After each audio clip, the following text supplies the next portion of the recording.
लोकतांत्रिक सबसे बड़े बहस के शो, सबसे बड़े लोकतांत्रिक बहस के शो देश की बहस में मैं दीपक चौरसिया आपको नमस्कार करता हूं, आपका वंदन करता हूं, आपका अभिनंदन करता हूं। मेरे साथ जितने पैनलिस्ट जुड़ेंगे, जो मेरे दर्शक जुड़ेंगे, जो मेरे दर्शक मुझे देख रहे हैं, सबको नमस्कार और सबको बहुत बहुत वंदन अभिनंदन। आप जानते हैं ये देश का इकलौता लोकतांत्रिक बहस का शो है जो दर्शकों की राय के आधार पर चलता है। आप ही हमें बताते हैं वोटिंग के जरिए कि किस मुद्दे पर बहस करनी है और आप ही अपने घरों से, अपने दफ्तरों से सीधे जुड़कर बहस की दशा और दिशा को आगे बढ़ाते हैं। आज भी पब्लिक के मंच में हमारे साथ कई सारे खास दर्शक जुड़ेंगे, उनके बारे में भी मैं आपको बताऊंगा।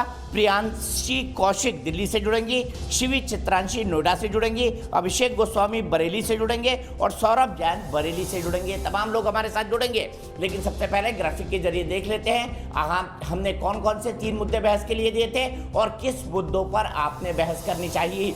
आज का सबसे बड़ी खबर थी जासूसी कांड, पेगासस स्पाईवेयर जासूसी कांड। ये आज की सबसे बड़ी खबर है और इसी को आपने बहस का मुद्दा बनाना चाहा है। कथित जासूसी कांड पर इतना हंगामा क्यों मचा है? 60% लोगों ने इसे बहस का मुद्दा बनाना चाहा है। आप जानते हैं आज संसद के दोनों सदन नहीं चल पाए। एक हफ्ते से संसद के दोनों सदन नहीं चल पा रहे हैं। इसका कारण ये है कि एक जासूसी कांड अंतर्राष्ट्रीय अखबारों और भारतीय मीडिया में चर्चा में आया है। आरोप ये लगा है कि सरकार इजराइल की कंपनी एनओसे के स्पाईवेयर पेगासस के जरिए विपक्ष के नेताओं की, सुप्रीम कोर्ट के जजों की, पत्रकारों की और एक्टिविस्टों की जासूसी करा रही है। राहुल गांधी ने आज यहां तक कह दिया कि गृह मंत्री अमित शाह इसके लिए सीधे जिम्मेदार है, उन्हें इस्तीफा देना चाहिए और प्रधानमंत्री नरेंद्र मोदी पर सुप्रीम कोर्ट मॉनिटर्ड न्यायिक जांच होनी चाहिए। उन्होंने आरोप लगाया कि उनके भी फोन लगातार टेप किए जा रहे हैं। स्पाईवेयर के अलावा आईबी भी उनके फोन टेप कर रही है। सरकार ये कर रही है कि उसने ऐसा कुछ नहीं किया है। सरकार का ये कहना है कि ये खबर संसद के सत्र के एक दिन पहले इसलिए छापी गई है क्योंकि सरकार को बदनाम किया जा सके और देश में जो अच्छे काम सरकार कर रही है उससे ध्यान हटाया जा सके।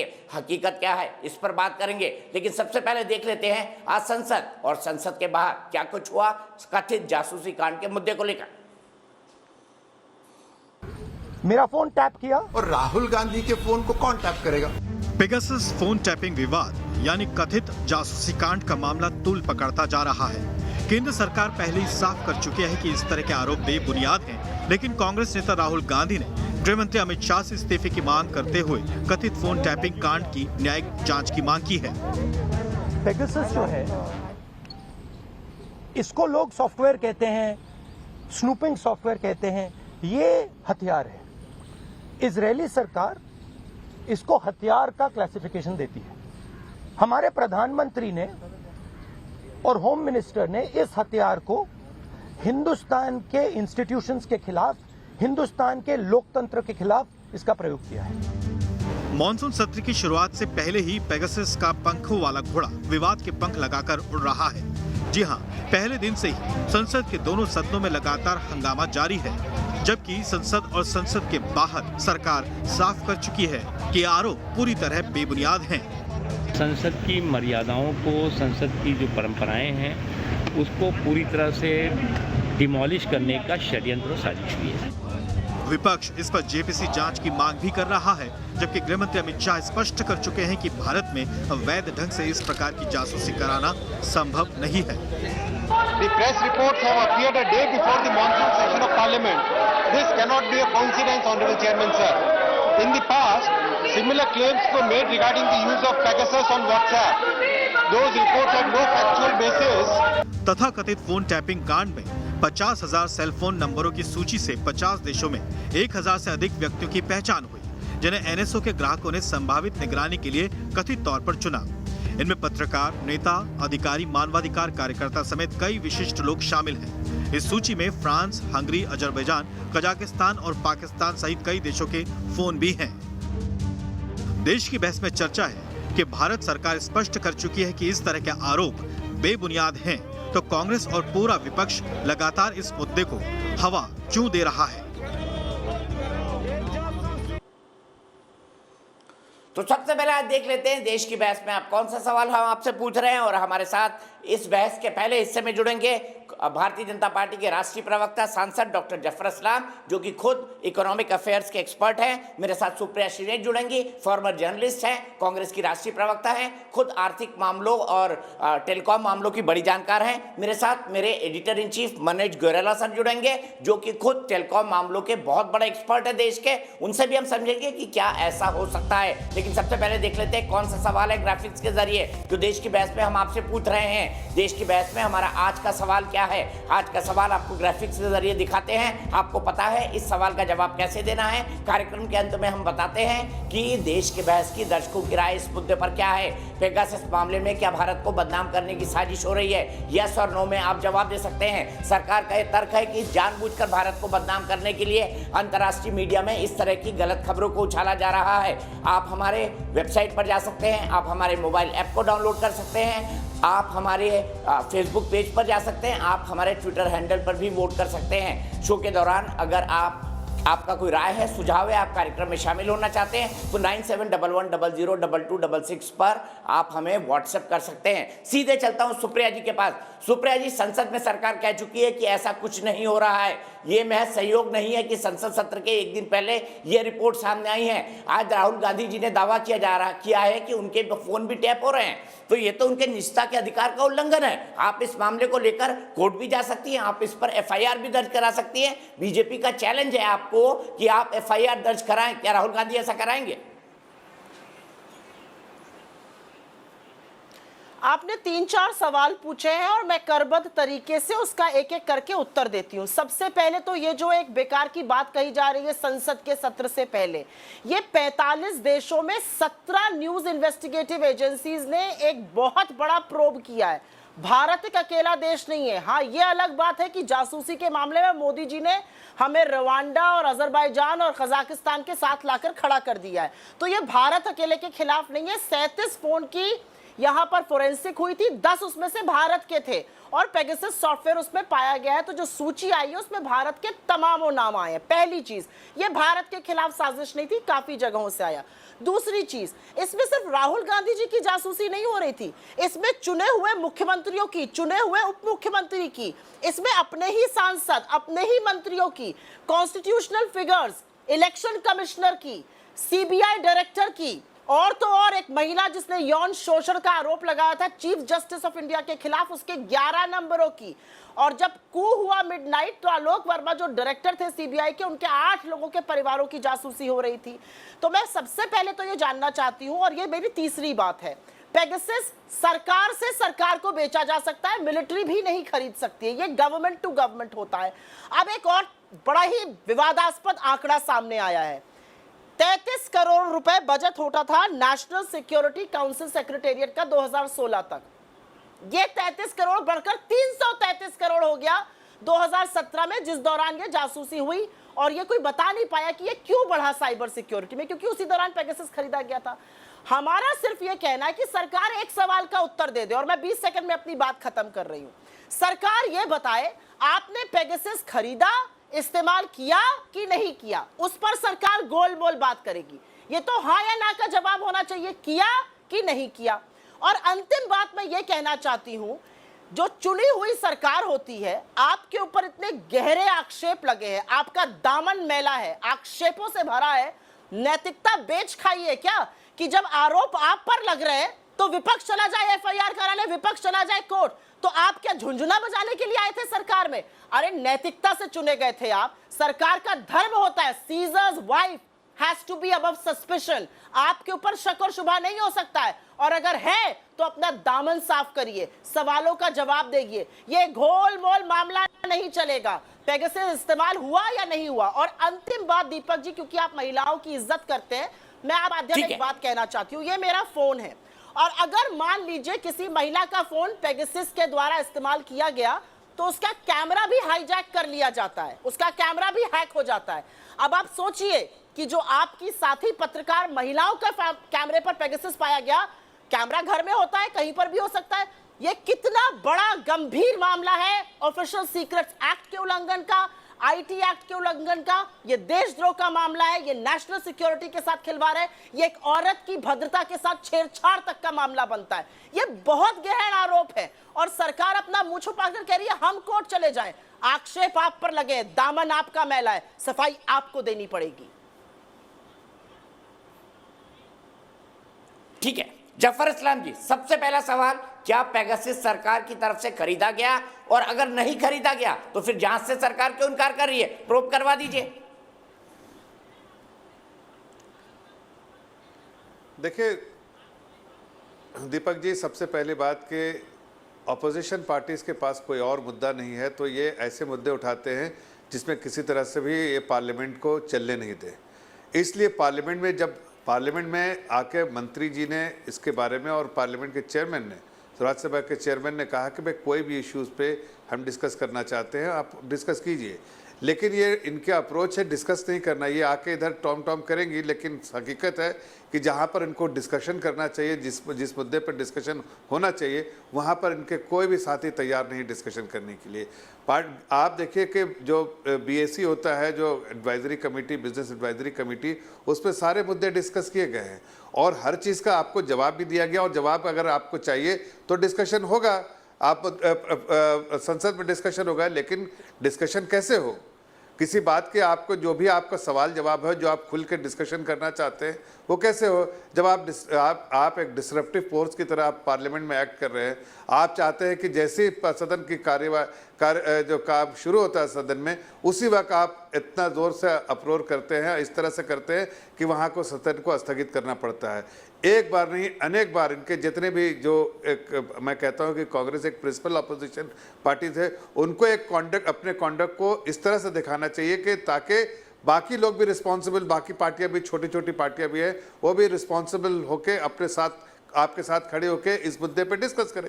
इस मुद्दे पे जितने मुद्दे पे है, आदरणीय प्रधानमंत्री जी ने पहले दिन कहा था कि हर मुद्दे पे डिस्कशन करना चाहते हैं, लेकिन ऐसे मुद्दे जो झूठ से बिल्कुल प्रेरित हो, जिसको जो खासकर ऐसे मुद्दे उठाए ताकि इसमें आप जो विकास की जो हम राजनीति कर रहे हैं, जिस तरह से देश विकास की तरफ चल रहा है, उसको कहीं ना कहीं रोकने का काम करें। आज देखिए कितने सारे पेंडिंग बिल्स हैं। हमने पिछले सदर में जो है सेशन में हमने कितने प्रोडक्टिव अप्रोच रखा, हमें कॉपरेशन मिला अपोजिशन का भी। हम देखिए प्रोडक्टिविटी देखिए, जो राज्यसभा और लोकसभा की 114% और 90% थी, उसी तरह से हम चाहते थे कि इस पर भी जितने सारे बिल हैं उस पर डिबेट किया जाए, डिस्कशन किया जाए, और लेजिस्लेटिव मैटर है उसको कंक्लूड किया जाए। लेकिन उसको करने के बजाय ये इस तरह की चीज़ में फंसा देते हैं, और साफ मैं कह रहा हूँ कि सारे झूठे इल्ज़ाम हैं। सरकार ने इस पर सफाई दे दी है, लेकिन इनको चाहिए कि क्या ऐसा मुद्दा उठाओ जिस पे डिसरप्शन हो, और कोई भी कार्य जो लेजिस्लेटिव बिजनेस हो, जो कंडक्ट करना चाहिए, कंक्लूड करना चाहिए, वो ना हो पाए। यही उनका मकसद है। वो अपने मकसद में पूरे हफ्ते कामयाब हो गए, इसलिए कि जो तो सरकार ने पेगासस खरीदा या नहीं खरीदा? अपनी राजनीति जो पेगासस का जासूसी सॉफ्टवेयर है वो खरीदा या नहीं खरीदा? जफर भाई आपने जवाब नहीं दिया। देखिए सर, नहीं दीपक भाई, मैंने कहा कि सरकार ने इस मुद्दे पे सारे जवाब दे दिए हैं, और उस जवाब में बहुत साफ लफ्जों में कहा है कि ये सारी बातें झूठ है, और झूठ का सहारा लेके कांग्रेस पार्टी जो है लोगों को बदनाम कर, सरकार को बदनाम करने की कोशिश कर रही है। हकीकत यह है कि सुप्रिया जी, मैं आपका 1 मिनट में आ रहा हूं, इसका तकनीकी पहलू समझ लेते हैं। के बारे में उसने वो सारे चीजें जो है वो उसने जो एजेंसी है और जो ऑर्गेनाइजेशन NSO, उसने खुद से इस बात को कहा है कि ये सारी बातें जो इसमें कोई इंडिया में ना इसके बारे में कोई बात है, ना इसके बारे में कोई ऐसी बात हुई है। तो ये कांग्रेस की, और खासकर हम कह रहे हैं कांग्रेस और दीगर अपोजिशन पार्टीज, उनका काम है ये, इसलिए कि ये डिसरप्ट करना चाहते हैं पार्लियामेंट में। अच्छे मुद्दे पे बात करें। जफर भाई मैं आपको 1 मिनट रोकूंगा, सीधे मनोज सर के पास चलता हूं। मनोज सर मुझे बताइए कि ये स्पाईवेयर है क्या, कैसे जासूसी होती है, और आपको क्या लगता है क्या ऐसी जासूसी हुई है, और क्या इसकी जांच करना संभव है? मनोज सर। देखिए ऐसा है दीपक, मुझे नहीं मालूम कि इसमें सच्चाई क्या है, इस केस में पूरी सच्चाई क्या है, लेकिन मेरा मानना ये है कि इसकी एक निष्पक्ष जांच होनी चाहिए, जिसमें जो और एक ऐसी कमेटी से जिसमें कि सिर्फ टेक्निकल एक्सपर्ट्स हों और उसमें पॉलिटिकल लोगों का इन्वॉल्वमेंट, सब इसका जो इन्वॉल्वमेंट है वो कम से कम हो। अब हम देखते हैं कि ये केस है क्या। केस बेसिकली ये है कि एक बाहर की संस्था है एम्नेस्टी इंटरनेशनल, उसने फ्रांस की एक NGO की मदद से 50,000 लोगों की लिस्ट एक्सेस करी और उस लिस्ट में काफ़ी सारे नंबर्स और उस लिस्ट में चार्ज ये है कि इजराइल की जो NSO नाम की जो कंपनी है उसका पेगासस सॉफ्टवेयर है, उसकी मदद से कई सारे फ़ोन्स को हैक किया गया। जिनके फ़ोन्स हैक किए गए उसमें एक्टिविस्ट थे, पॉलिटिकल लोग थे। और अब ये जो अब देखो दीपक, ये जो जांच है ये हमारे हिंदुस्तान के, ये सारी कंपनियां हमारे हिंदुस्तान के कानून के दायरे से बाहर हैं। तो अगर कोई भी जांच होती है उसके लिए बहुत ज़रूरी है उसकी सक्सेस के लिए कि ये सारी की सारी कंपनियां उसमें सहयोग करें। ये कंपनियां सहयोग करेंगी, मुझे उसमें डाउट है। दूसरी चीज़ ये है कि एम्नेस्टी इंटरनेशनल ने अपनी वेबसाइट में कुछ डेटा डाला हुआ है। उन्होंने बताया है कि किस तरीके से कि उन्होंने जो ये इन्वेस्टिगेशन है किस तरीके से किया है। अच्छा, और ये जो कंपनी है, ये जो लैब है, ये एम्नेस्टी इंटरनेशनल की अपनी ही लैब है और उसको जो रिव्यू करा है एक जो वो भी सिटीज़न लैब है कनाडा की। तो ये सारी की सारी संस्थाएं हमारे देश से बाहर हैं। तो उन्होंने अपनी वेबसाइट में जो डेटा डाला है, जो अपनी रिसर्च की जो रिपोर्ट जो उन्होंने डाली है कि कैसे इन्वेस्टिगेट किया है, तो उसके बारे में मैंने एक जो फॉर्मर जो चीफ साइबर सिक्योरिटी ऑफिसर थे, बहुत ही एमिनेंट नाम है, जिन्होंने कांग्रेस में भी काम किया, बीजेपी सरकार के रहते भी काम किया, तो जब मैंने उन्हें दिखाया तो उन्होंने 10 लूप होल गिना दिए। मैं ये नहीं कह रहा कि ये जो इनका इन्वेस्टिगेशन गलत है, बिल्कुल नहीं, लेकिन मैं यही कह रहा हूँ कि इन सब क्वेश्चन का आंसर करने के लिए हमें इन सब संस्थाओं का सपोर्ट चाहिए होगा और साथ मिलकर काम करना होगा। दूसरा, हमारे पास तरीका क्या है? हमारा जो फ़ोन है, जो उन्होंने कहा कि जिसमें ये स्पाईवेयर डाले हैं हिंदुस्तान के फ़ोनों में, वो करें, इन्वेस्टिगेट करें, लेकिन उसमें भी डाउट है कि बिना इन लोगों के वो कितना वो चीज़ हो पाएगी। तीसरी चीज़ ये है कि अगर आप इनकी रिपोर्ट देखें तो इनकी रिपोर्ट में इन्होंने कहीं भी नहीं कहा कि इस स्पाईवेयर की मदद से इस पर्टिकुलर फ़ोन को हैक किया गया है, कहीं नहीं बोला। इन्होंने ये बोला है कि ये सारे पोटेंशियल टारगेट थे, हो सकता है कि कुछ हुआ हो, तो इन्होंने लीगली अपने आप को सेफ करा हुआ है। और ये मेरे ख्याल से अच्छा, पर लेकिन तो भी ये नहीं मालूम कि ये फ़ोन हैक हुए हैं या नहीं हुए हैं, तो इसके लिए जांच होना बहुत ज़रूरी है। ठीक है, सुप्रिया जी मुझे बताइए, एमनेस्टी इंटरनेशनल, NSO या फिर अगर आप कनाडा की उस लैब की बात कर लें जिसने ड्यूली सर्टिफाई किया है इस पूरी इन्वेस्टिगेशन को, क्या है भारत की किसी जांच में शामिल होंगी? और कौन सी ऐसी एजेंसी है जो इसकी जांच कर सकती है? ये भी, इस तकनीकी पहलू को भी हमको समझना होगा जो मनोज सर कह रहे हैं। आप बताइए, आप भी बहुत कुछ जानती है इस फील्ड के बारे में। नहीं, बिल्कुल, मैं कुछ भी कहने से पहले 2-4 चीजें आपके व्यूअर्स को जरूर बताना चाहती हूं आपके माध्यम से। जब ये आक्षेप लगे, और ये 45 देशों में आक्षेप लगे, 17 इन्वेस्टिगेटिव एजेंसी, और ये एरी गैरी नत्थु खेरी इन्वेस्टिगेटिव न्यूज एजेंसीज नहीं है, ये वॉशिंगटन पोस्ट है, ये ले मोंड है, ये द गार्जियन ऑफ यूके है, ये रेडियो फ्रांस है यूके का, ये बड़ी बड़ी इन्वेस्टिगेटिव एजेंसी है जिनको प्रधानमंत्री मोदी जी कोट करते थे प्रधानमंत्री बनने से पहले। वो तो जब थोड़ी नेगेटिव रिपोर्टिंग शुरू हो गई तो उनसे दिक्कत होने लगी, नहीं तो इनको कोट करते थे, उनको अच्छा लगता था जब उनके बारे में बातें करी जाती थी। ये बहुत ही क्रेडिबल न्यूज इन्वेस्टिगेटिव एजेंसीज है, इनका बड़ा ट्रैक रिकॉर्ड है। मेरा तो सिर्फ एक सलाह है सरकार को कि अगर ये सब लोग झूठ बोल रहे हैं तो इनके खिलाफ मानहानि का दावा क्यों नहीं कर देते? आप एक मुकदमा ठोक दीजिए। और दूसरा, मुझे ये कहना है कि बाकी 44 देशों में इन्वेस्टिगेशन हो रहा है। इजराइल तक ने, जहां से NSO का उत्पत्ति हुई है, उन्होंने भी इंटर मिनिस्ट्रियल एक जबरदस्त बड़ी कमेटी बनाई है इसको इन्वेस्टिगेट करने के लिए। फ्रांस में इन्वेस्टिगेशन चल रहा है, मेक्सिको जैसी कंट्री में इन्वेस्टिगेशन चल रहा है, लेकिन हमारे यहाँ जो सच दिखाएगा उसके ऊपर तो ये रेड कर देंगे, तो ये इन्वेस्टिगेट कहां से करेंगे?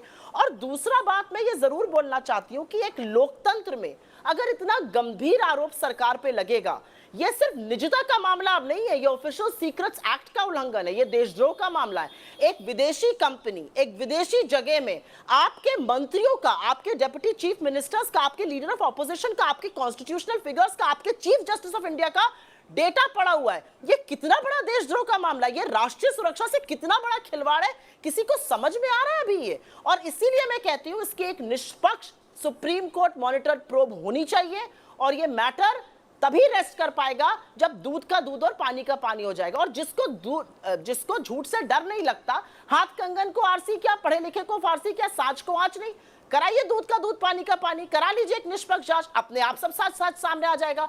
और रविशंकर प्रसाद जी ने आज से 4 दिन पहले एक प्रेस कॉन्फ्रेंस करते हुए, वो पहले के कानून मंत्री थे, आईटी मिनिस्टर थे, चीफ स्पोक्स पर्सन है सरकार के, इन सब के हेड हैं, उन्होंने कहा था 45 और देशों ने किया, भारत ने के पीछे क्यों पड़े। उन्होंने स्वीकारा है कि ऐसा किया है। उन्होंने पहले भी सदन में कहा था कि हमने अनऑथराइज कुछ नहीं किया, मतलब ऑथराइज्ड हुआ है। सबका लब्बो लबाब एक है दीपक जी, पेगासस यूज हुआ या नहीं हुआ, हाँ या ना, बाकी सारी बातें जबानी जमा खर्च हैं। ठीक है, और बातें तो करने को बहुत है सदन में। मैं इसी सवाल को जफर इस्लाम जी के पास ले जाता हूं। बेरोजगारी बढ़ रही है, ऑक्सीजन से कोई मरा नहीं है, कोरोना का वैक्सीनेशन नहीं लग रहा है, बातें तो बहुत है करने के लिए सदन में, इनकी बखिया उधर जाएगी।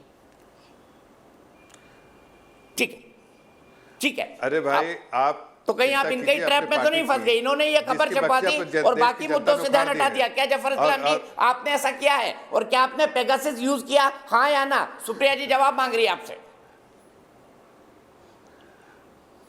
देखिए, मैंने कहा कि इस बात के बारे में कि जितनी भी इनके एलिगेशंस है वो फैक्चुअली इनकरेक्ट है।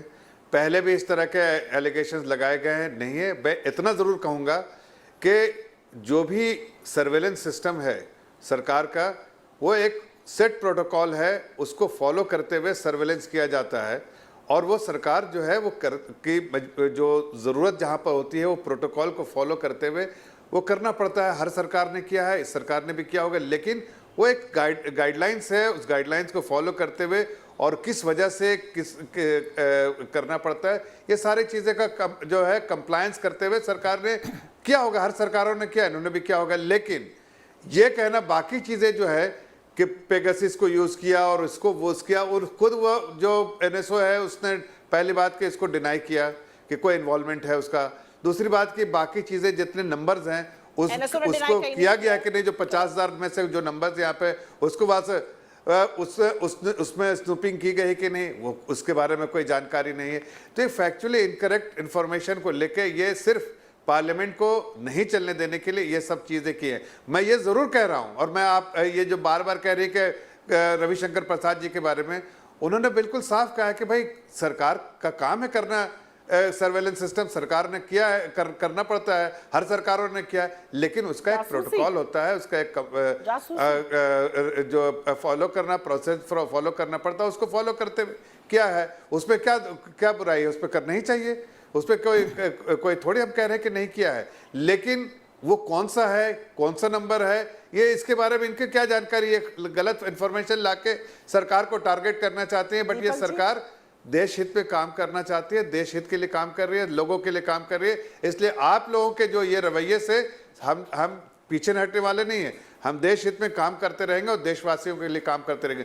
जहां तक इसका इन्वेस्टिगेशन होना चाहिए, मतलब आप ये मान रहे हैं कि सरकार समय समय पर फोन टैपिंग या फोनों की स्पाइंग करती है? जफर भाई, आप ये मान रहे हैं कि सरकार निश्चित प्रोटोकॉल को मानकर फोनों की जासूसी करती है, फोनों को टैप करती है, आप ये मान रहे हैं? दीपक जी, मैं ये कह रहा हूं कि सरकार के एक प्रोटोकॉल होते हैं सर्वेलेंस सिस्टम का, और वो सिक्योरिटी रीजन के लिए सरकार को ये करना जरूरी है, अनिवार्य है सरकार के लिए। और वो हर सरकारों, चाहे यूपीए की हो, स्टेट की हो, सेंटर की हो, सबको एक सर्वेलेंस सिस्टम का जो प्रोटोकॉल है वो करना पड़ता है और करती है सरकार। लेकिन उस कैसे करती है, क्या करती है, इसकी जानकारी सरकार देती है बराबर टाइम टू टाइम। लेकिन जब इन्होंने कहा कि इन्वेस्टिगेशन करा लिया, अरे भाई पहले डिस्कशन तो कर लीजिए, आप पार्लियामेंट में, पार्लियामेंट तो चलने दीजिए। आपका तो मकसद है कि सिर्फ आपको कहीं ना कहीं इसको राजनीतिक मुद्दा बना के आप सोचते हैं कि कोई ऐसा राजनीतिक मुद्दा बनाओ, इसलिए कि आपके पास और कोई सरकार को क्रिटिसाइज करने के लिए नहीं है, तो आप इसको राजनीतिक मुद्दा बना रहे हैं। लेकिन आप यकीन मानिए सुप्रिया जी, आप भी देख रही हैं, जर्नलिस्ट है इतने सालों से, ठीक है, कि जितने साल से आपने ज्वाइन किया कांग्रेस की जमीन जो और खिसकती जा रही है। इस तरह के झूठे